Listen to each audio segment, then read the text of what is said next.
Iran ने लगभग 15 अलग-अलग देशों पे या तो डायरेक्टली या इनडायरेक्टली हमला किया है। जो गल्फ देशों को रोक रहा है, वो ये है कि वो ऐसे नहीं दिखाना चाहते हैं कि उन्होंने इज़राइल के साथ एक मुसलमान देश पे हमला किया। दुबई, यूएई का हमेशा एक ये था कि देखो ये एक सेफ ज़ोन है। अगर आपने गल्फ को थोड़े दिनों के लिए बंद कर दिया तो आपके वेनेजुएलन तेल के सेल से आपको काफ़ी सारा प्रॉफ़िट हो सकता है। भाई, बख्श दो। अमेरिका के कितने सारे जो एलाइज़ हैं, कितने तानाशाही हैं। क्या सऊदी अरब में बहुत इलेक्शन होते रहते हैं ना, मल्टी पार्टी इलेक्शन होते रहते हैं। जॉर्डन में कौन-सा इलेक्शन होता है, जो राजा बोलता है वही होता है। एंड आई से दिस, अगर लश्कर ए तोयबा का हेड भी उधर आए और न्यूयॉर्क टाइम्स का कॉरेस्पॉन्डेंट आए, पहले न्यूयॉर्क टाइम्स के कॉरेस्पॉन्डेंट को शूट कर दो। मैक्सिमम 1000-2000 मरे थे और वो भी रायटर्स थे। जो वीडियो में दिखाई दे रहा है वो जाके बिल्डिंग को जला रहे हैं। पिछले साल ही जब वो इजरायली हमला हुआ था उन पे, उनको पता था ये राउंड 2 कभी-कभार तो होने ही वाला है और खामेनी और इन सबको तो मारने ही वाले हैं। जब अमेरिका के B-2 बॉम्बर्स ने एक हमला किया था इजरायल के मदद में, ईरान का जो जवाब क्या था कि उन्होंने कतर में जो बेस था उस पे हमला किया था। और सऊदी हुँ। अरब जिसने ना ही तो इस बार अपना एयर स्पेस प्रोवाइड किया, ना ही तो उधर कोई फॉरेन बेस हैं। उनको जाके तुम अटैक कर रहे हो। हम तुमको ये दिखाएँगे कि अमेरिका तुम्हारी रक्षा नहीं कर पाएगा। ये हुँ। यूएई का सेफ ज़ोन इमेज अंडरमाइन करने वाला है। एरिया का पूरा फाइनेंशियल सिस्टम एक किस्म से अंडरमाइन कर रहा है।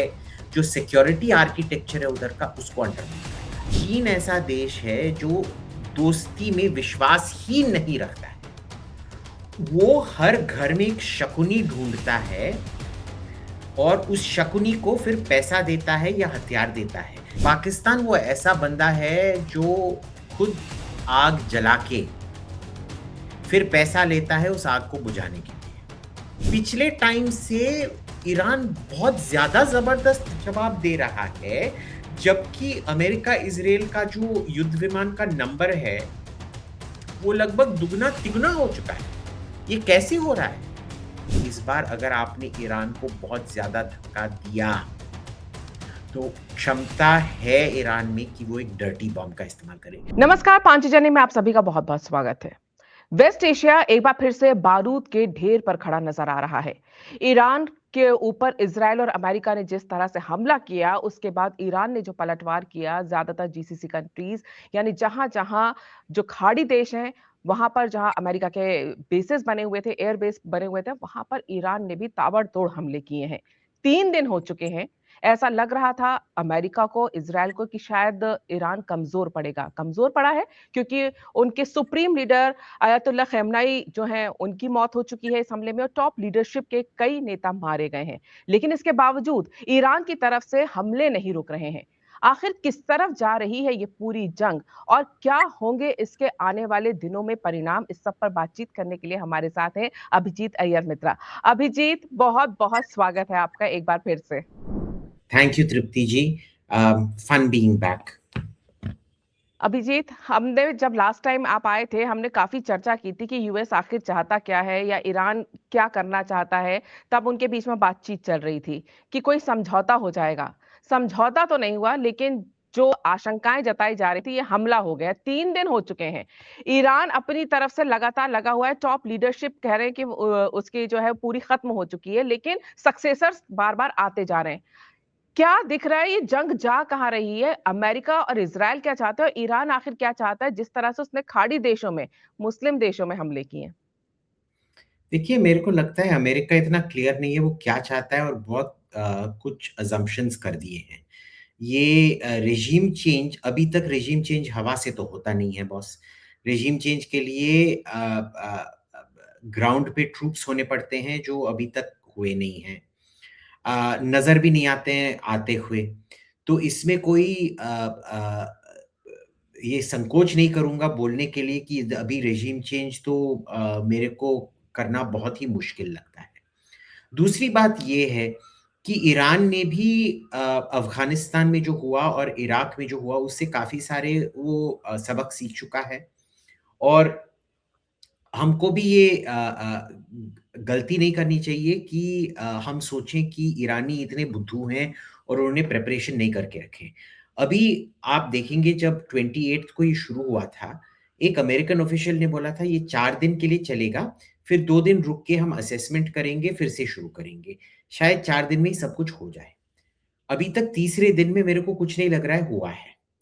क्योंकि ईरान अभी भी बहुत ज़बरदस्ती से पूरे गल्फ़ को पे हमला किए जा रहा है और इन्होंने कैलकुलेट ही नहीं किया था। तो इनके निर्णयों का जो नतीजा है, जो भार है, वो पूरे गल्फ़ पे भारी पड़ रहा है अभी।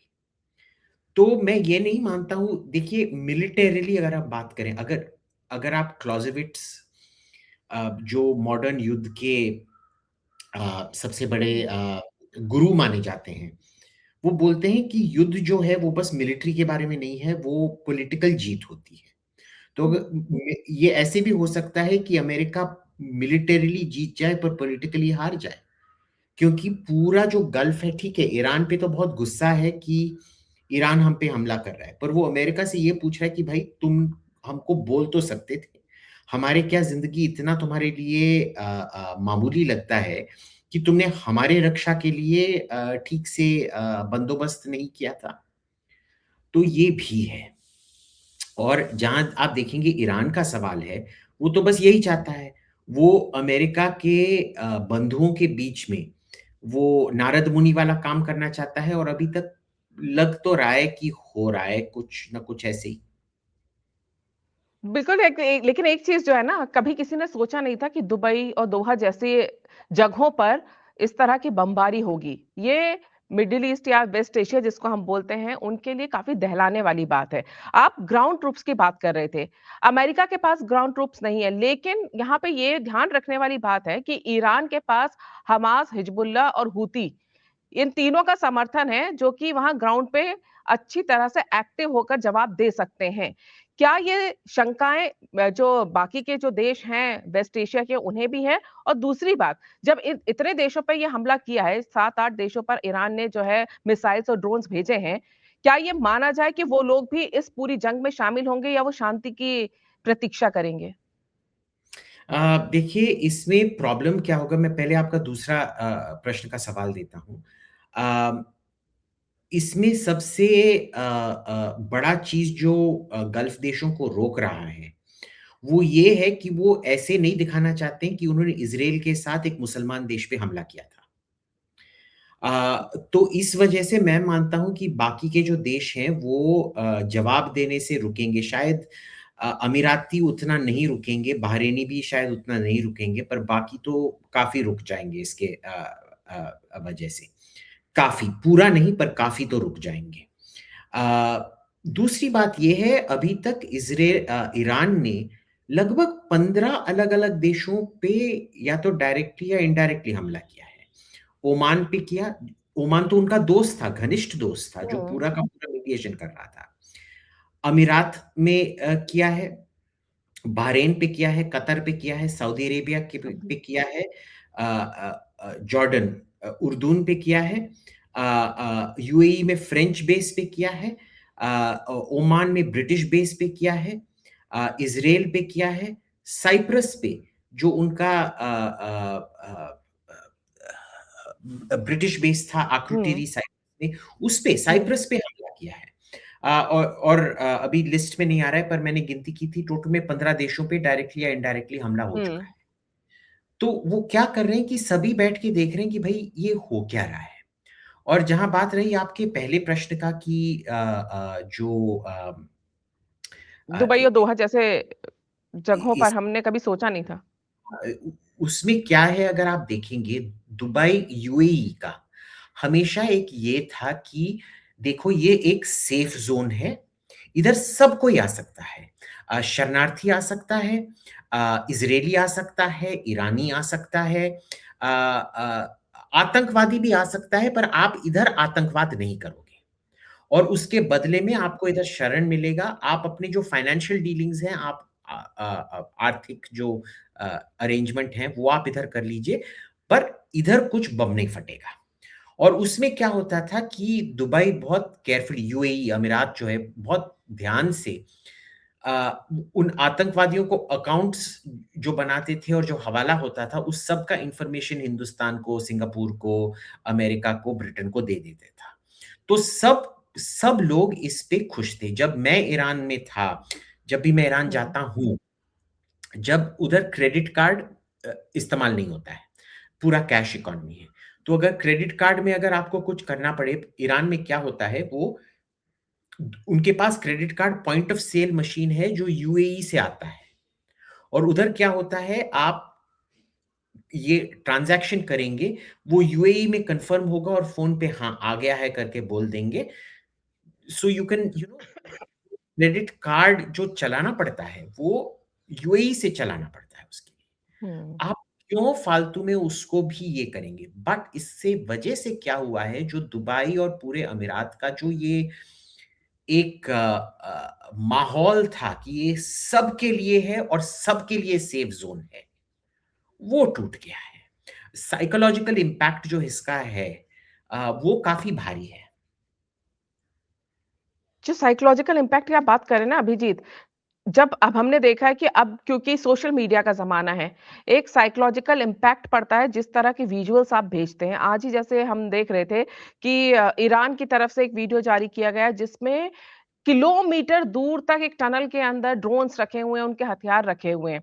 ये एक साइकोलॉजिकल प्रेशर क्योंकि उनके जो सुप्रीम लीडर हैं वो मारे गए हैं और लगातार कहा जा रहा है कि टॉप लीडरशिप जो है वो मारी गई है।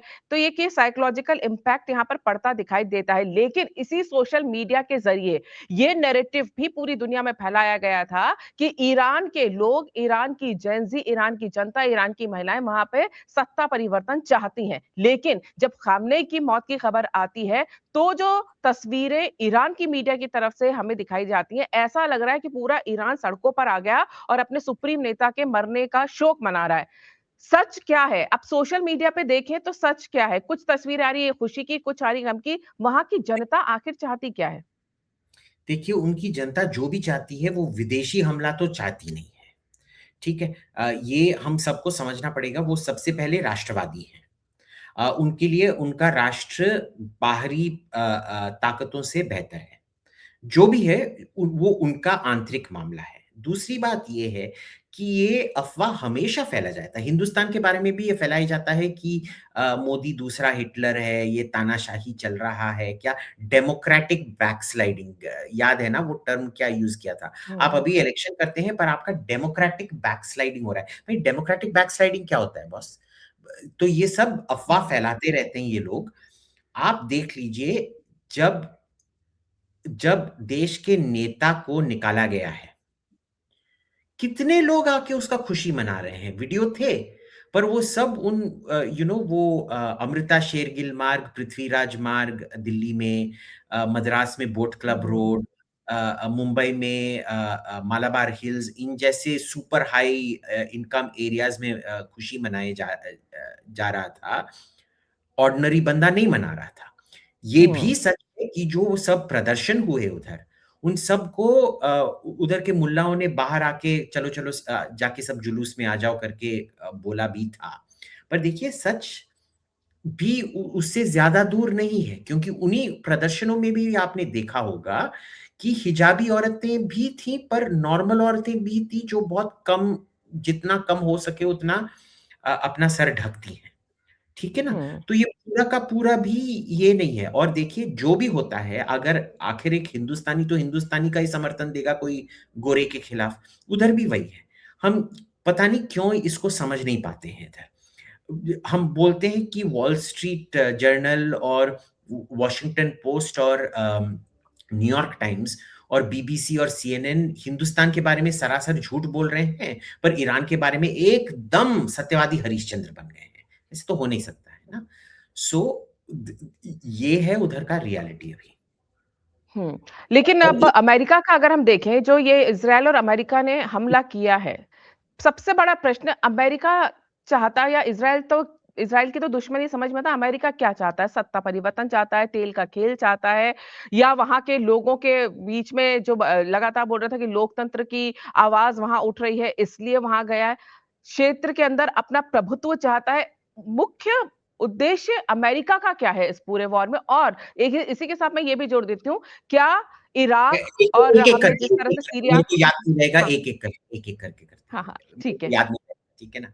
तो हुँ, पहली बात ये है, देख लीजिए अगर ये अनपॉपुलर होता और अगर हुँ, उनका रिडंडेंसी नहीं होता, तो अब तक इतने हुँ, सारे उनके नेता मर चुके हैं मिलिट्री फिर भी ईरान कैसे इतना जम के, डट के रिस्पॉन्स दे रहा है, ठीक है ना? हुँ। अ, दूसरी बात आई सॉरी आपका प्रश्न क्या था? मैं भूल गया, वो दूसरे प्रश्न में भूल गया। अमेरिका क्या चाहता है? मतलब प्रभुत्व चाहता है इस पूरे क्षेत्र के अंदर या वहाँ क्या पे सत्ता परिवर्तन क्या चाहता है? क्या बहुत आसान सी बात है। अभी-अभी अगर आप देखेंगे, आप बैठ के सोचिए इसमें अमेरिका से को मिलता क्या है? हुँ, और उसको ये मिलता है कि अभी ही पिछले महीने जब उन्होंने मादुरो को निकाला था, उनको पूरा वेनेजुएला का तेल पे एक किस्म का कब्ज़ा हो चुका है। अब हुँ, वेनेजुएला का क्या प्रॉब्लम है कि वेनेजुएला सब चीज़ से बहुत दूर है, यानी कि जो transport oil purchase of the cost of oil plus transport ज़्यादा होता है।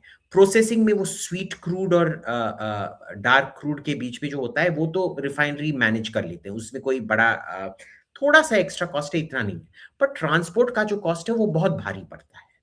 हुँ। अगर आपने गल्फ को थोड़े दिनों के लिए बंद कर दिया, तो आपके वेनेजुएलन तेल के सेल से आपको काफ़ी सारा प्रॉफ़िट हो सकता है और आपको तो पता ही है ट्रम्प ये लैंड, मिनरल्स, ऑयल के बारे में ही सोचते रहते हैं। तो इसका वो बिज़नेसमैन है ना। हुँ, बिज़नेसमैन है ना, तो ये जो अमेरिका का जो प्रॉफ़िट है, वो डायरेक्ट नहीं है, वो आपको इनडायरेक्टली वेनेजुएला के दृष्टिकोण से देखना है। इसमें एप्स्टीन की कोई ये नहीं है कि क्योंकि एप्स्टीन फाइल्स निकले थे इसी वजह से, ये सब बकवास है, सब कुछ पैसा के बारे में होता है और सब कुछ उधर वेनेजुएला से जुड़ा हुआ है। हुँ। दूसरी बात आई ये तानाशाही वर्सेस डेमोक्रेसी। डेमोक्रेसी भाई बख्श दो। अमेरिका के कितने सारे जो एलाइज़ हैं, कितने तानाशाही हैं। क्या सऊदी अरब में बहुत इलेक्शन होते रहते हैं ना, मल्टी पार्टी इलेक्शन होते रहते हैं। जॉर्डन में कौन-सा इलेक्शन होता है, जो राजा बोलता है वही होता है। यमन सॉरी ओमान में कौन-सा बड़ा इलेक्शन होता है, यूएई में कौन-सा बड़ा इलेक्शन होता है, बहरीन और कतर सब में कौन-सा बड़ा मोनार्की है वहाँ। हुँ, हाँ, पूरा का पूरा। तो इसमें साफ-साफ सी बात है देख लीजिए कि ये जब लोग डेमोक्रेसी बोलते हैं ना मेरे कान बंद होना शुरू कर देते हैं क्योंकि भई ढोंग की भी एक सीमा होती है। हुँ। नहीं, ये दूसरा ये जो आपको मैं बोल रही थी ईरान का जो हाल है, एक ये प्रश्न भी उठ रहा है कि अमेरिका का अगर हम इतिहास देखते हैं, तो अमेरिका के साथ दिक्कत यही चाहे हम वियतनाम से लेके आप इराक आ जाइए, सीरिया का हम मामला देख लेते हैं जो हाल ही का है। युद्ध में घुस तो जाता है, लेकिन तबाह करके निकल जाता है और वो देश कभी फिर उबर नहीं पाता है। जिस तरह से हमने अभी इराक को देखिए आप क्या हाल हुआ है वहाँ पे, सीरिया तो अभी बिल्कुल ताज़ा हमारे सामने उदाहरण है। हुँ। क्या ईरान में वैसी परिस्थितियाँ पैदा करना, इस पूरे वॉर में आपको नज़र आ रहा है? कतई नहीं क्योंकि देखिए सीरिया में एक पहले से काफ़ी बड़ा एक आंतरिक युद्ध उभड़ चुका था जिसके अंदर इन लोगों ने दखलंदाज़ी की। लिबिया में भी वही था जहाँ आंतरिक युद्ध चल रहा था जिसमें नेटो ने दखलंदाज़ी की। आपको ईरान में कौन-सा आंतरिक युद्ध आप देख पा रहे हैं? उधर कुछ भी नहीं हो रहा है ठीक है, इधर 1-2 इंसर्जेंसी हैं, बालूचिस्तान व सीस्तान उनका जो हुँ, पूर्वी प्रोविंस है जो पाकिस्तान के बॉर्डर पे है, उधर कुछ ये होता है, आतंकवाद होता है और जो खुज़ेस्तान है जो ईरान पश्चिमी पूर्वी ईरान में जो है इराक के पास उसमें थोड़ा बहुत ये होता है आतंकवाद होता है। उसके सिवाय आपको कहाँ दिख रहा है पॉपुलर अपराइजिंग? पॉपुलर अपराइजिंग तो पिछले महीने हो रहा था, आपने क्या किया था उस टाइम पे? कुछ किया था? कुछ भी नहीं किया था। तो अब जब आपने उनका 1 महीने पहले आपने उनको ठुकरा दिया, इस हुँ, महीने जितने लोग मरे थे अब देखिए इतने ये बोल रहे हैं 30 पता नहीं 30-40 हज़ार लोग मरे थे, ठेंगा। मैक्सिमम 1000 हाँ। 2000 लोग मरे होंगे जो हाँ, और वो 30-40 हज़ार बता रहे कि मार डाले ख़ामनेई ने और इसीलिए एक इविल की तरह इतने पेश किया जा रहा है इतने वेस्ट लोग की मरे तरफ से। नहीं थे। इतने लोग मरे ही नहीं थे, मेरा खानदान उधर रहता है बस तेहरान में और कशान में, कुछ नहीं ऐसे 1000-2000 मरे थे। पर ये 30-40 का ये ना ये न्यूयॉर्क टाइम्स वाला नंबर हमको नहीं लेना चाहिए। न्यूयॉर्क टाइम्स हर चीज में झूठ बोलता है, हर जगह पे झूठ बोलता है। बिल्कुल। अगर अगर न्यूयॉर्क टाइम्स वाले, अगर आप एक पाकिस्तानी और न्यूयॉर्क टाइम्स वाले को देखेंगे, पहले गोली से न्यूयॉर्क टाइम्स वाले का को उड़ा देना उचित रहेगा। एंड आई से दिस, अगर लश्कर ए तोयबा का हेड भी उधर आए और न्यूयॉर्क टाइम्स का कॉरेस्पॉन्डेंट आए, पहले जी। न्यूयॉर्क टाइम्स के कॉरेस्पॉन्डेंट को शूट करो। इसमें जो आप देखेंगे मैक्सिमम 1000-2000 मरे थे, और वो भी राइटर्स थे। जो वीडियो में दिखाई दे रहा है वो जाके बिल्डिंग को जला रहे हैं। भाई जब कोई और बिल्डिंग को अराजकता जला, फैला रहे थे, देखा था। हुँ। हाँ, तो देखिए मैं ये नहीं बोल रहा हूं कि ईरान का रेजीम इतना अच्छा स्वीटी स्वीटी सा है ना, ठीक है, हुँ। काफी एक कट्टर सा रेजीम है, ठीक है, पर वो भी अपना जो क्रूरता है वो एक सीमा के अंदर रखते हैं। और जो ये पॉपुलर अपराइजिंग, कहां से पॉपुलर अपराइजिंग होगा? उनके पास हथियार कहां से आएंगे? उनका लीडरशिप कहां से आएगा? ये किया जा रहा है प्योरली ताकि ईरान का लीडरशिप डर जाए। और अब तो हमको पता है कि वो डरेंगे नहीं, तो जो होगा सो होगा। ये जो टॉप का खेमनेई को जिस तरह से मार दिया, और कई टॉप लीडर्स उनके जो हैं बताए जा रहे हैं, 7-8 जो हैं वो मारे जा चुके हैं। क्या आपको लगता है कि ऐसे में वहां पर नेतृत्व की कमी जो है इस पूरे वॉर में ईरान को कमजोर करती हुई नजर आ रही, पर क्योंकि हमले तो कम नहीं हो रहे इतना होने के बाद भी। तो इसी से आपको जानना चाहिए कि जो नेतृत्व का जो हत्या हो रहा है, उन्होंने बहुत सोच समझ के उनका नेतृत्व चुना है कि बिना नेतृत्व के भी जो फुट सोल्जर्स हैं वो काम कर पा रहे हैं, लोअर लेवल के जो कमांडर्स हैं वो अपना काम कर पा रहे हैं बिना ऊपर से दिशा मिले हुए। उन्होंने इसके बारे में बहुत अच्छी तरह से सोच समझ के प्लान लेके रखा है, क्योंकि उनको पता था जब पिछले साल ही जब वो इजरायली हमला हुआ था उन पे, उनको पता था ये हम्म। राउंड टू कभी कभार तो होने ही वाला है, और खामेनी और इन सबको तो मारने ही वाले हैं। और उन्होंने उसी टाइप पे सोच समझ के ही चीज किया है। आपको लगता है पश्चिम एशिया में जो अनरेस्ट फैला है, हम्म। ये एक वजह हो सकती है, ये चाहता है अमेरिका कि ऐसा कुछ हो? और अगर ऐसा है तो इसका अमेरिका को क्या फायदा? क्योंकि ये तय था कि जैसे ही ईरान पर हमला करेगा, जो बातचीत हो रही थी ऐसा लग रहा था कि ईरान टाइम बाय कर रहा है, और ये ईरान ने साफ कर दिया था कि अगर ऐसा हुआ तो हम जो है जहां जहां इनके बेस हैं पश्चिम एशिया में, हम वहां वहां हमले करेंगे, और वो कर भी दिया। इससे पूरे क्षेत्र में एक अनरेस्ट फैल गया है। ये अनरेस्ट भी क्या अमेरिका के लिए फायदेमंद है? क्योंकि इजराइल के लिए तो दुश्मनी निभाना है। अमेरिका का फायदा यहाँ पे क्या-क्या है? देखिए, अमेरिका का फ़ायदा पहले तो सबसे पहले वो वेनेज़ुएला तेल वाला है जो मैंने आपको बताया था, वो जी। ट्रम्प का भी फ़ायदा है, अमेरिका का भी फ़ायदा है। दूसरा चीज़ ये है कि इसमें कोई फ़ायदा नहीं है। आपको याद होगा कि पिछले बार भी जब अमेरिका के बी-2 बॉम्बर्स ने एक हमला किया था इज़राइल के मदद में, ईरान हुँ। का जो जवाब क्या था कि उन्होंने कतर में जो बेस था उस पे हमला किया था। प्रॉब्लम क्या है इस बार कि वो कतर वो बस अमेरिकी एयर बेसिस पे हमला नहीं कर रहे हैं, वो उन सब देशों पर भी कर रहे हैं। और सऊदी हुँ। अरब जिसने ना ही तो इस बार अपना एयर स्पेस प्रोवाइड किया, ना ही तो उधर कोई फॉरेन बेस हैं, उनको जाके तुम अटैक कर रहे हो। ठीक है ना? तो ये किसी ने अपेक्षा नहीं की थी कि ऐसे होगा करके। तो पर इसकी ये इस स्ट्रैटेजी क्या है? इसके पीछे ईरान की स्ट्रैटेजी क्या होगी कि सऊदी अरब पे भी आपने कर दिया, सब देशों में कर दिया, और सबसे बड़ी बात ये है कि ये भी एक प्रश्न उठ रहा है, रमज़ान के महीने में ये सारा वॉर शुरू हो गया है।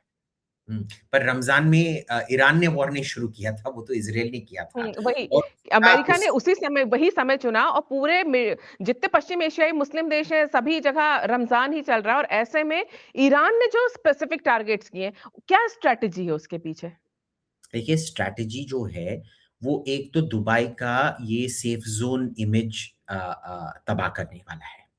हुँ। क्योंकि उधर जो जितने फाइनेंशियल ट्रांज़ैक्शंस होते हैं, वो एक किस्म से देखेंगे दुबई मैं मानूँगा हिंदुस्तान का सबसे बड़ा शहर है। हम्म। मुंबई से ज़्यादा ट्रेड दुबई में होता है। हम्म। और दुबई को तो मैं एक हिंदुस्तानी शहर मानता हूँ, मैं उसको अमीराती शहर मानता ज्यादातर ही। वहीं रहते ही हैं, सेटल हो गए कई हिंदुस्तानी वहां जाके। हाँ, उधर तो मेजॉरिटी पॉपुलेशन भाई हिंदुस्तानियों का है, ठीक है ना? जी। तो इसमें क्या होता है कि उनका क्या है कि ये एमिरेट्स का जो सेफ ज़ोन है वो तबाह करना है। वो उन सब हम्म। देशों को दिखाना है कि भाई अगर तुम अमेरिका पे अपनी सिक्योरिटी के लिए निर्भर हो, हम तुमको ये दिखाएँगे कि अमेरिका तुम्हारी रक्षा नहीं कर पाएगा। जितना रक्षा वो इज़राइल के करेगा, वो तुम्हारा नहीं कर पाएगा और तुम सब चुपके-चुपके से इज़राइल के साथ बिज़नेस कर रहे थे। अब देखो वो तुम्हारी क्या रक्षा कर रहे हैं। तो ये अब्राहम अकॉर्ड्स को अंडरमाइन करने वाला है। ये हम्म। यूएई का सेफ ज़ोन इमेज अंडरमाइन करने वाला है। एरिया का पूरा फाइनेंशियल सिस्टम एक किस्म से अंडरमाइन कर रहा है। जो सिक्योरिटी आर्किटेक्चर है उधर का, उसको अंडरमाइन कर रहा है। एक बात ये बताइए, क्योंकि जिस तरह से हमने देखा कि ईरान जो हमले कर रहा है वो ठीक है, लेकिन एक ये भी कहा जा रहा है कि विश्व पे इसका असर पड़ेगा। स्ट्रेट ऑफ हार्मूज की जो बात कर रहे थे, ईरान की जो भौगोलिक परिस्थितियां हैं, जिस जगह पर वो है, क्या उसको अपनी उस जगह का भी फायदा बहुत तेजी से मिलता हुआ दिख रहा है आगे इस वॉर को अपने हिसाब से संतुलित करने में? देखिए, मैं ये नहीं मानता हूँ कि वो इस युद्ध को अपने हिसाब से संतुलित कर पाएगा। हम्म। क्योंकि हमको हमेशा समझ में रखना चाहिए कि वो अंडरडॉग है, यानी कि उसके पास कम हथियार हैं, कम अ, एबिलिटीज़ हैं, क्षमता भी कम है एटसेटरा, हम्म। एटसेटरा। बट जो युद्ध गोल को क्या कहते हैं हिंदी में? अ, क्या? निशाना। जो युद्ध हम्म। निशाना जो हम्म। युद्ध निशाना अमेरिका और टारगेट जो इज़राइल। आपका, हाँ, निशाना है। हाँ, हम्म। जो युद्ध निशाना जो अमेरिका और इज़राइल ने अपने लिए बना के रखा है कि हम रेज़ीम चेंज लक्ष्य करेंगे। जो बना रखा है उन्होंने। लक्ष्य, जी। हाँ। अगर वो उस लक्ष्य को प्राप्त ना कर पाएँ, वो ही एक ईरान की जीत है। जैसे किसिंजर बोलते थे, किसिंजर पता नहीं कौन बोलता था कि the terrorist only has to survive in order to win. But hmm. in order for you to win, you have to kill him. If you fail to kill him, he has won. यानी कि आपको आतंकवादी का जिंदा रहना ही उसके लिए एक जीत होता है। अगर आपने उसको मारने में विफल हो गए, वो भी उसका जीत होता है ना? तो ये हम्म। ईरान की बहुत आसान सी स्थिति है। अगर रेजिम कंटिन्यू करे, वो ऑटोमैटिकली एक किस्म से ईरान की जीत हो जाती है। आप जिस तरह से बता रहे पश्चिम एशिया के जो देश है जहाँ पे अमेरिका ने अपने बेस बना रखे थे, एक तरह से सुरक्षा की गारंटी दी थी। लेकिन अब जो वहां पर हमले हो रहे हैं, क्या आपको लगता है कि इस पूरे वॉर के बाद या जो परिस्थितियां बनी हैं, कहीं ना कहीं अमेरिका की क्रेडिबिलिटी जो पश्चिम एशियाई देश हैं उनके अंदर कुछ कम हुई है? बिल्कुल, बिल्कुल हुई हैं क्योंकि उनको अब पता चल गया है कि एक 2 टियर सिस्टम है उधर। टियर 1 में इज़राइल आता है, टियर 2 में वो हैं। शायद उनका रक्षा हो, शायद उनका रक्षा ना हो। और आप देख लीजिए अगर इन्होंने ईरान के सरकार को नहीं बदला, हम्म। तो गल्फ स्टेट्स क्या बोलेंगे कि भई तुम तो चले गए, इज़राइल तो दूर है, तुम तो बहुत दूर हो और जो आपने बच्चा पैदा किया है उसको हमारे को देखभाल करना पड़ रहा है। तो इसमें अमेरिका का क्रेडिबिलिटी का काफ़ी नुकसान हुआ है, दोनों एक सुरक्षा एंगल से और एक स्ट्रैटेजिक एंगल से। हम्म। और ऐसे में बात हम यहाँ पे करेंगे रशिया और चाइना की, जिन पे ईरान को काफी भरोसा है। डायरेक्ट तो दोनों वॉर में इन्वॉल्व नहीं होंगे, रशिया एक तरफ यूक्रेन के साथ खुद ही उलझा हुआ है। क्या यहाँ पर रशिया और चाइना ईरान के लिए एक कितना बड़ा सपोर्ट सिस्टम बन सकते हैं, या फिर वो भी वेट एंड वॉच करेंगे? देखिए सपोर्ट सिस्टम बस बोल-बोल के बन सकते हैं, करतूत में तो बन नहीं सकते। रूस हम्म। का खुद देखिए यूक्रेन में क्या स्थिति है। उनके लिए जीत अगर आज 10 मीटर हम आगे चले गए, वो उनके लिए जीत होता है। भाई मैंने पुरानी दिल्ली में देखा है लोग इससे जल्दी जो लैंड ग्रैबिंग होता है ना पुरानी दिल्ली में, हम्म। क्या अपना रोड पे कब्जा करना। अतिक्रमण कर लेते हैं। हाँ, अतिक्रमण ज्यादा तेज होता है जितना रूस का ऑफेंसिव उधर यूक्रेन में चल रहा है अभी। ठीक है ना? तो रूस की तो आप बात ही छोड़ दो, और उनका एक ट्रीटी एलाय है आर्मीनिया नाम नाम से। जब अजरबैजान ने हम्म। उन पे हमला किया था, रूस तो कुछ नहीं कर रहा था, कुछ भी नहीं किया उनके लिए, एक उंगली तक नहीं उठाई। तो रूस तो आप छोड़ ही दो। रूस की कहानी एक जमाने में थी, अब वो चला गया है।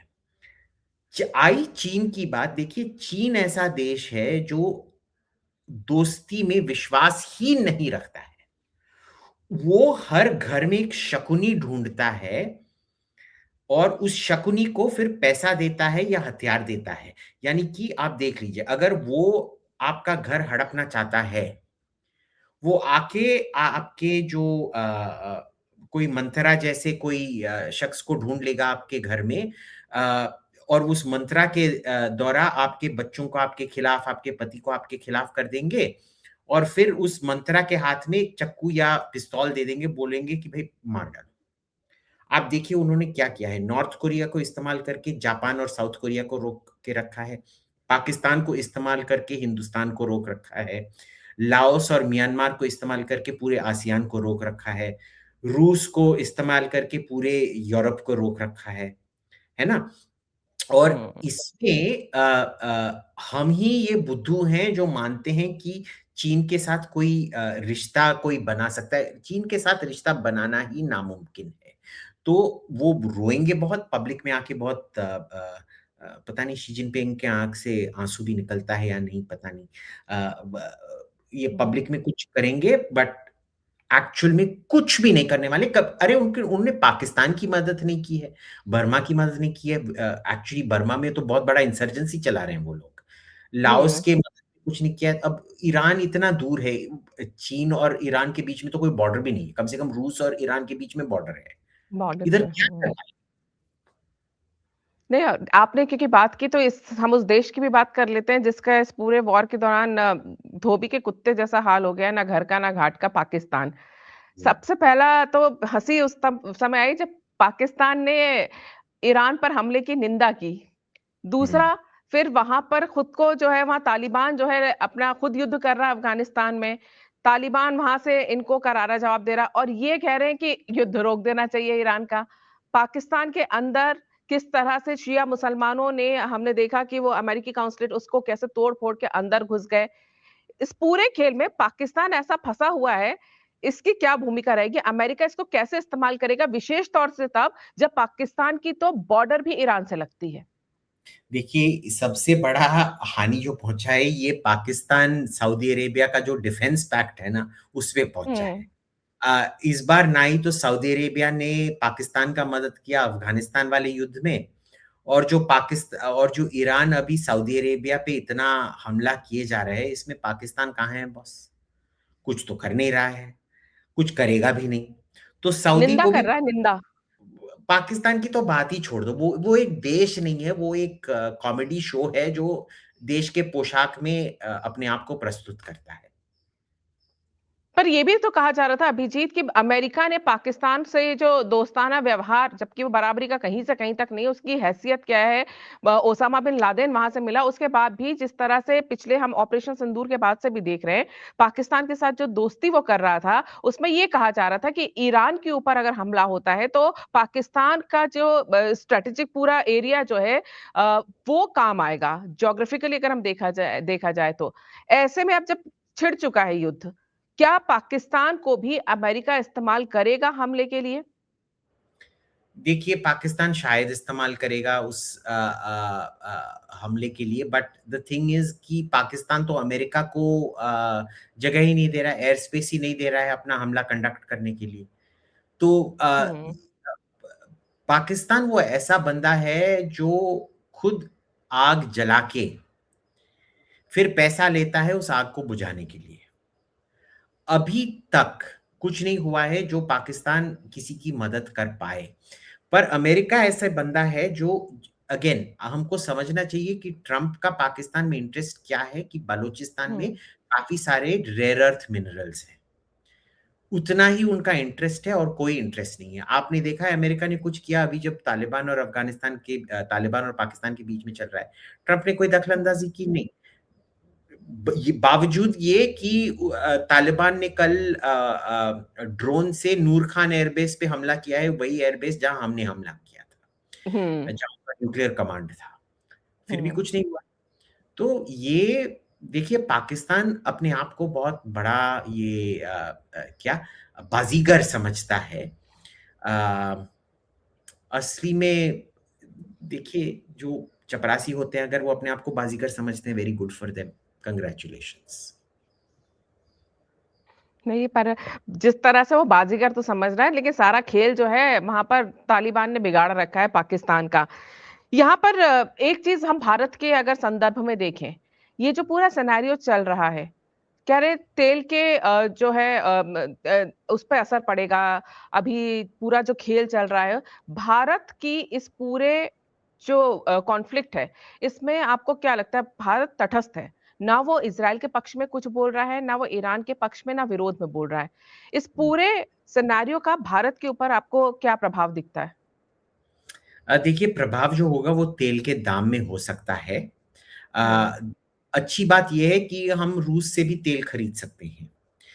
और वेनेजुएला से महंगा पड़ेगा पर ठीक है खरीद भी सकते हैं। पर इम्पोर्टेंट चीज हमको ये देखना है कि जो हम अभी दिल्ली में हम्म। क्या 94 रुपीज दे रहे हैं 1 लीटर पेट्रोल के लिए, कितना 97 कितना है अभी पेट्रोल? 95, 94, 95, हाँ। उस 95 में से पेट्रोल का एक्चुअल दाम आपको पता है कितना है सब रिफाइनमेंट ट्रांसपोर्ट के बाद? थोड़ा गेस कीजिए। 30s में कुछ है मेरे ख्याल से, if I am not wrong. 5 से 7 रुपए, बाकी सब कुछ आपका टैक्स जा रहा है, ठीक है ना? तो हम्म। अगर तेल का दाम दुगना तिगना चौगुना भी होगा ना, तब भी सरकार उस पे जबरदस्त प्रॉफिट बनाएगा। कम प्रॉफिट बनाएगा पर जबरदस्त प्रॉफिट बनाएगा, ठीक है ना? तो इसमें कोई ये नहीं है। हम्म। दूसरी बात तो ये है कि इसमें जो अ, हमारे रिश्ते हैं रूस के साथ वो फिर से और घनिष्ठ। देखिए हमने हमेशा रूस से हम्म। दाम के बेसिस पर ही तेल लिया है। फरवरी हम्म। 22 जब हम्म। युद्ध आरंभ हुआ था, उसके पहले तो हम रूस से कुछ भी नहीं ले रहे थे, उसके बाद ही हमने लेना शुरू किया था।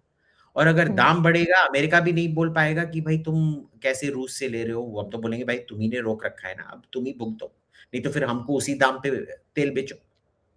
हम तो दाम हम्म। के बेसिस, हमारा जो पूरा नेगोशिएशन अमेरिका के साथ रहा है फ्री ट्रेड डील पे, वो दाम के बेसिस पे है, हम्म। रीजन के बेसिस पे नहीं है। हम उधर से ही लेंगे जहां दाम कम है।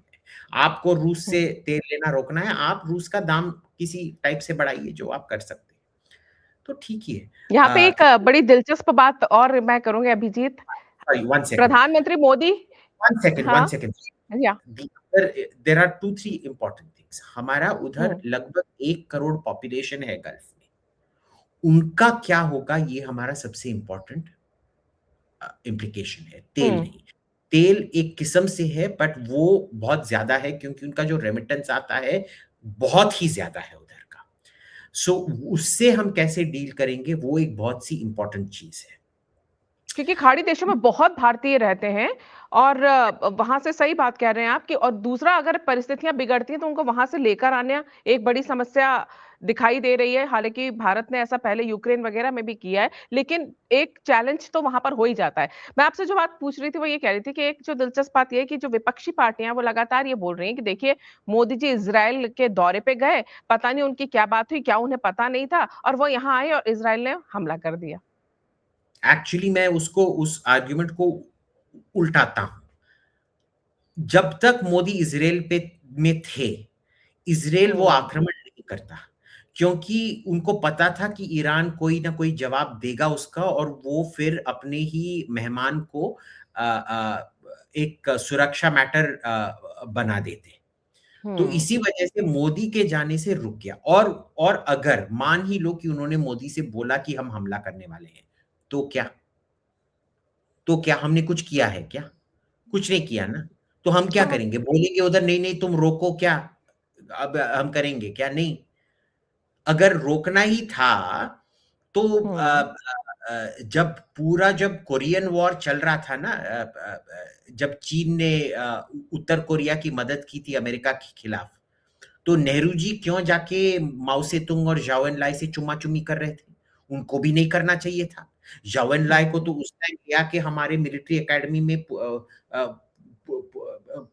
कैडेट्स को पुरस्कार देने को बोला उन्होंने, वो भी नहीं करना चाहिए था, है ना? और हम्म। जब वियतनाम वॉर चल रहा था, इंदिरा गांधी तो अमेरिका में जाके बहुत चुम्मा चुम्मी कर रही थी रिचर्ड निक्सन से, और ट्रूमन ट्रूमन से भी शायद नहीं, हम्म। लिंडन जॉनसन भी मिली थी वो शायद, पता नहीं। तो वो भी नहीं करना चाहिए था, तो वो सब क्या था भाई? ये ना फालतू की चीजें हैं, बक बक किए जा रहे हैं ये। अभी भाई जब कोई भी कुछ बोलता है, काय का इम्पोर्टेंस देना। देखो, एक और चीज़ जैसे जब अब चूँकि युद्ध चल रहा है तो सबसे ज़्यादा जो यहाँ पर लोग अंदाज़े और कयास लगा रहे हैं कि ये तो 4 दिन चलेगा, ये 7 दिन चलेगा, ऐसे ही ना अंदाज़ा लगाया गया था जब रूस और यूक्रेन का युद्ध शुरू हुआ था 4 साल पहले, और सबने ये कहा था 4 दिन की बात है, 4 दिन के अंदर जो है यूक्रेन हार जाएगा। जब वेनेजुएला की बात आई थी तो लोग कहते हैं ये होने वाला है, ये होने वाला है, रातों-रात वहाँ मादुरो गायब हो गए। अब ऐसे में ईरान के ऊपर जो हमले हो रहे हैं, आपको क्या लगता है कि ये परिस्थितियाँ कितने दिनों तक चलेंगी, ये कॉन्फ्लिक्ट कितने दिन तक चलने वाला है?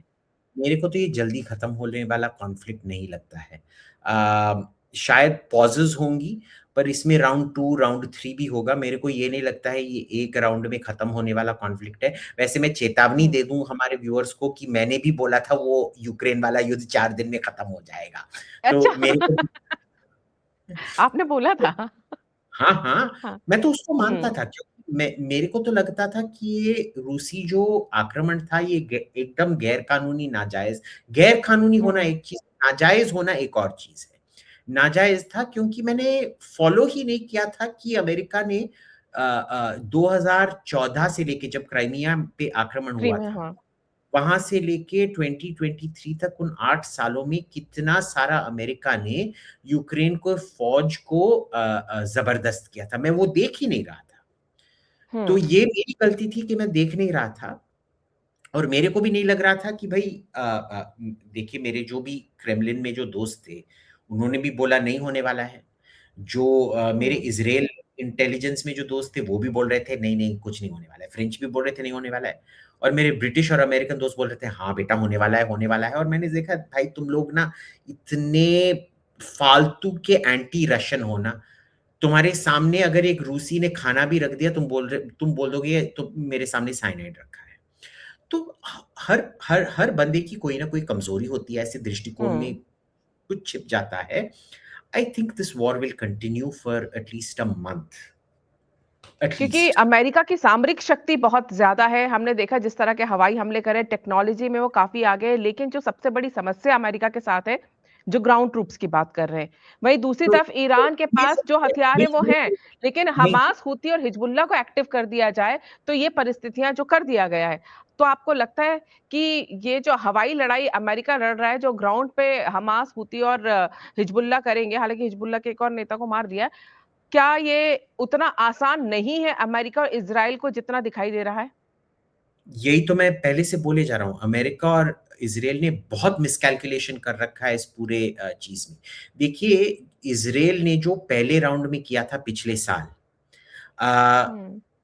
मैंने सोचा था कि अगर अमेरिकन्स आएँगे 3 एयरक्राफ्ट कैरियर के साथ, और उनका जो पूरा जो अलग-अलग एयरक्राफ्ट हैं गल्फ़ में, कुवैत में, बहरीन में, कतर में, यूएई में, सब मिला के वो ज़्यादा इफ़ेक्टिवली कर पा रहे हैं, पर नहीं, पिछले टाइम से ईरान बहुत ज़्यादा ज़बरदस्त जवाब दे रहा है, जबकि अमेरिका-इज़राइल का जो युद्ध विमान का नंबर है, वो लगभग दुगना-तिगुना हो चुका है। ये कैसे हो रहा है? तो इन्होंने बहुत हुँ। बुरी तरह से मेरे को लगता है मिसकैल्कुलेट कर रखा है। और दूसरी बात जो सत्ता परिवर्तन की बात कर रहे थे अभिजीत, अगर हम देखें तो बांग्लादेश में भी तो जेन ज़ी को सड़कों पर उतारा गया था, स्टूडेंट्स को उतारा गया था, लेकिन जिस तरह की सत्ता वो चाहते थे अपना पपेट बैठाना, जैसे यूनुस बैठा हुआ था, वैसी सत्ता वहां पर नहीं आई, तो ये एक तरह से देखा जाए ये एक्सपेरिमेंट वहां फेल हुआ है। नेपाल में जो किया था वहां पे आप देखिए सरकार जो है जैसी वो चाह रहे, अभी तक तो मुझे नहीं लगता कि वैसी बन पाई है। लेकिन ईरान के अंदर भी क्योंकि कई राष्ट्रवादी लोग हैं, आप जिस तरह से कह रहे हैं, दूसरा उनकी विचारधारा एक अपनी अलग है। इतना आसान अब नहीं होगा अमेरिका के लिए, जो 50 के दशक में उन्होंने वो जो बशा पहलवी को बनाया था, जो 79 में हटे थे, वैसी सरकार अपनी मन मुताबिक बैठाना अमेरिका के लिए जो वो सोच रहे हैं, क्या आपको नहीं लगता कि ये बहुत मुश्किल है अब आज की डेट में? तो देखिए, मैं ये नहीं मानता हूँ कि उन्होंने बांग्लादेश में किया था, नेपाल में तो पता है उन्होंने नहीं किया था। नेपाल में किसी और हम्म। ने किया था, वो हम इधर नहीं आई डिस्कस सी। करेंगे। वो मैं आपको प्राइवेटली बताऊँगा किसने क्या किया था करके। और जो ईरान में हुआ था, हमको ये भी समझना चाहिए कि 1956 में जो ईरान में हुआ था, जब मोसादेक हटे थे, हम्म। एक अमेरिकन प्लान था उनको हटाने के लिए, वो विफल हो गया और वो कैंसल हो गया। और जो भी किया गया उसके बाद वो शाह ने किया, और मोसादेक भी एक नंबर का लूज आदमी था। हम्म। पागल माने अगले लेवल का पागल था। आप जाके देखिए उस टाइम पे, जो आजकल बोलते हैं वाह वाह मोसादेक, वाह वाह मोसादेक, वो उस टाइम मोसादेक के बारे में क्या क्या बोलते रहते थे। जिस शाह ने मोसादेक को हटाया, जिनका एक कॉन्स्टिट्यूशनल अथॉरिटी था हटाने के लिए, हम्म। एकदम लीगल तरीके से हटाए गए थे। जो ईरान का जो संविधान था उस टाइम, उसमें शाह को इजाजत थी उनको हटाने के लिए, और उन्होंने हटाया। और उनका समर्थन किसने किया था शाह का? वही कुम के मुल्लागण, अयातोला हम्म। खोमेनी के पिताजी हुए, पता नहीं कौन थे उस टाइम खोमेनी खानदान में, और क्लैरिक्स वागे जो थे, हाँ, उन्होंने ही सपोर्ट उन्होंने किया था ही तब, क्योंकि वो भी परेशान थे। बहुत अच्छा किया, बहुत अच्छा किया। अब हम्म। बोलते हैं अरे हम मोसादेक के वारिस है भाई, कहाँ से बन बन गए? एक बंदा का कैसे दो बाप हो सकता है? या तो आप शाह के वारिस हो, नहीं तो फिर आप मोसादेक के वारिस हो। अगर दो दो बाप होते हैं तो भाई आपकी बायोलॉजी में काफी पता नहीं आप कैसे बायोलॉजी पास हुए। निश्चित तौर पे, लेकिन अब आपको लगता है, अब चलते-चलते आखिरी प्रश्न मैं यही पूछूँगी आपसे कि क्या आने वाले समय में ईरान जो है, एक जो आंखें तरेर के अमेरिका को दिखाता था, क्या वो ईरान वैसा ही रह पाएगा या अब ईरान की तस्वीर पूरी तरह बदल जाएगी? देखिए, अगर बदलेगी भी, वो ज़्यादा कट्टर होगा, कम कट्टर नहीं होने वाला है। रेजिम चेंज के मेरे को चांस नहीं लग रहे हैं। I can be wrong, like I was wrong on Ukraine हुँ, कि रूस नहीं हमला करेगा, हुँ, या अगर हमला भी करेगा 4 दिन होगा। हुँ, 4 दिन नहीं, मैंने 3 दिन बोला था by the way, but anyway मेरा एस्टिमेट है कि ये ज़्यादा कट्टर होगा, क्योंकि आप ऐतिहासिक तौर से अगर देखेंगे, हुँ, जब आप कोई जनरल साहब, फिर लेफ्टिनेंट जनरल साहब, फिर ब्रिगेडियर जनरल साहब का वो मार डालो और वो कर्नल लेवल तक पहुंच जाता है ना, कर्नल नौजवान होता है, ज्यादा कट्टर होता है, ज्यादा उसको रिस्क टेकिंग का एक रिस्क टेकिंग को हिंदी में क्या कहते हैं, ज्यादा बाजीगर होता है। Sorry, that is the hmm. Only Hindi word I know. ज्यादा बाजीगर होता है, जोखिम ज्यादा उठाने वाला भी कह सकते हैं, हाँ। जोखिम जोखिम हुँ, लेने वाला, जी। और कट्टर भी होता है। जब हुँ, आप जनरल बन जाते हो, आपकी देशभक्ति वो एक एज से मैच्योर हो जाता है, पर इधर ना खून खौलता है कर्नल लेवल पे, कर्नल, कैप्टन, लेफ्टिनेंट लेवल पे खून खौलता है। अगर हुँ, उस लेवल पे आ गया, मेरे को एक बहुत ही बुरा फीलिंग है कि इस बार अगर आपने ईरान को बहुत ज्यादा धक्का दिया, तो क्षमता है ईरान में कि वो एक डर्टी बॉम्ब का इस्तेमाल करे। न्यूक्लियर बॉम्ब ने तो बना नहीं पाया, पर हुँ, जो हाईली रेडियो एक्टिव मटेरियल है उसको आपने एक वॉरहेड में डाल के इंटरसेप्शन रेंज के ऊपर ही विस्फोट अगर आपने कर दिया, देखिए हुँ, उसमें थोड़े से बूंद भी अगर आपको लग जाए ना, कैंसर हो जाएगा आपको। और हुँ, अगर वो अमीरात के ऊपर, बहरीन के ऊपर, कतर के ऊपर, सऊदी के ऊपर, इसराइल के ऊपर फैल गया, तो देख हुँ। लीजिए क्या हेल्थ स्केयर होने वाला है अंदर। इस तरह का सीरिया में भी किया था, केमिकल वेपन्स टाइप के जो जलाए थे केमिकल जिसके लिए। कुछ भी नहीं है compare to radioactive waste. Chemical तो कुछ भी नहीं, हाँ। केमिकल में बस उधर 200-300 हजार लोग मरेंगे, हुँ, इधर और वो उसी टाइम मर जाएंगे। रेडियो एक्टिव हम्म। वेस्ट में जो होता है, मल्टी ईयर इफेक्ट्स होता है, कई जनरेशंस के लिए। अगर आपको भी कैंसर नहीं हुआ, आपके बच्चों को कैंसर हो सकता है इसकी वजह से। हाँ, राइट। तो वो अब टाइम वो तो हाँ। ज्यादा अ, खतरनाक रहता है। बिल्कुल, और क्योंकि अस्तित्व की लड़ाई अगर लड़ने पे आ गया ईरान, तो हालाँकि आज की डेट में कुछ भी कहना बहुत मुश्किल है। कमाल की बात ये है कि जो रूस खुद यूक्रेन से लड़ रहा है, वो अमेरिका को कह रहा है शांति बनाए रखो। वो ट्रंप जो कि जब सत्ता में 13 महीने पहले आए थे, उन्होंने कहा था मैं शांति बहाली के लिए आया हूँ, पूरी दुनिया में युद्ध रुकवा दूँगा। उन्होंने पूरी दुनिया में आग लगा के रखी है। कौन क्या कह रहा है और क्या कर रहा है और किसके क्या मायने, ये इस समय जियोपॉलिटिकल सिनेरियो में देखने लायक है। लेकिन भरोसा किसी पे नहीं किया जा सकता, जो सामने आ रहा है और उसके पीछे क्या चल रहा है। ये दोनों अलग-अलग कहानियाँ हमें यहाँ पर दिखाई दे रही हैं। फिलहाल देखते हैं कि ईरान और इज़राइल अमेरिका का ये कॉन्फ्लिक्ट कितने दिनों तक चलता है, इसके क्या दूरगामी परिणाम निकलते हैं, भारत पे इसका क्या असर होता है या भारत का क्या रुख रहता है। हालाँकि भारत तटस्थ है इस मामले में, लेकिन पूरे पश्चिम एशिया में इस कॉन्फ्लिक्ट के बाद तस्वीर कैसे बदलेगी, इस पर भी हम भविष्य में चर्चा करेंगे। अभिजीत, आपको दोबारा बुलाएँगे। फिलहाल आपने समय निकाला हमसे पूरी बातचीत की, इसके लिए आपका बहुत-बहुत धन्यवाद। Thank you Trupti ji.